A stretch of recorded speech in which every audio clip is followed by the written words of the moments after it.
त्रिपुरा राज्य के शिशु श्रम विभाग के कार्यकर्ताओं को उद्योग से अभियान चलाकर कई क्षेत्रों से बच्चों को जब्त किया गया।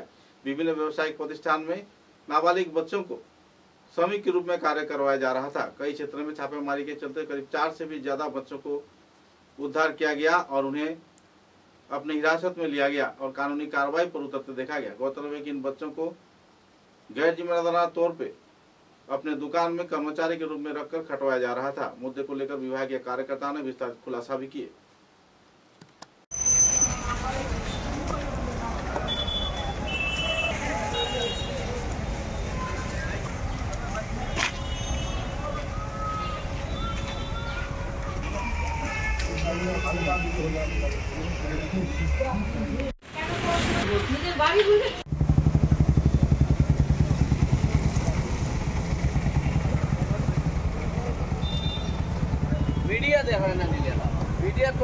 এই অভিযানটা আপনার অ্যাকচুয়ালি আমাদের ভারতবর্ষের যে আইন অনুযায়ী তো 18 বছরের নিচে কাউকে চাইল্ড লেবার হিসাবে কাজ করানো উচিত না।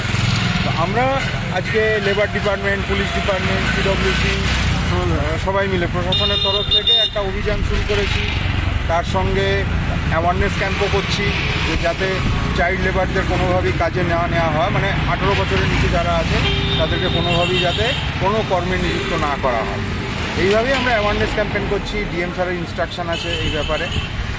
এমন কতজন পেলেন? এখন আপাতত 3 জন পেয়েছি। 3 জন। তাদের নেক্সট কি হবে? তাদের রিহ্যাবিলিটেশনের ব্যবস্থা করা হবে। আমাদের সিডব্লিউসি রয়েছে, প্রশাসন রয়েছে, পড়াশুনো করে, মানে তারা যদি আরও আপলিফ্ট করতে চায় আর কি, এনরিচ করতে চায় তাদের জীবনে, সেই জন্য সেই ব্যবস্থা করা হবে। এগুলো তো আর্থিক মানে ফিনান্সিয়ালি পুয়ার হওয়ার জন্যই তো মানুষরা তাদের বাচ্চা কাচ্চাকে পাঠায় তাদের কাজের জন্য, অন্যান্য বিভিন্ন জায়গায় পাঠায়। সেই অনুযায়ী আমরা একটা অ্যাওয়ারনেস ক্যাম্প করছি যাতে সবাই এই ব্যাপারটা নিয়ে সচেতন হয়।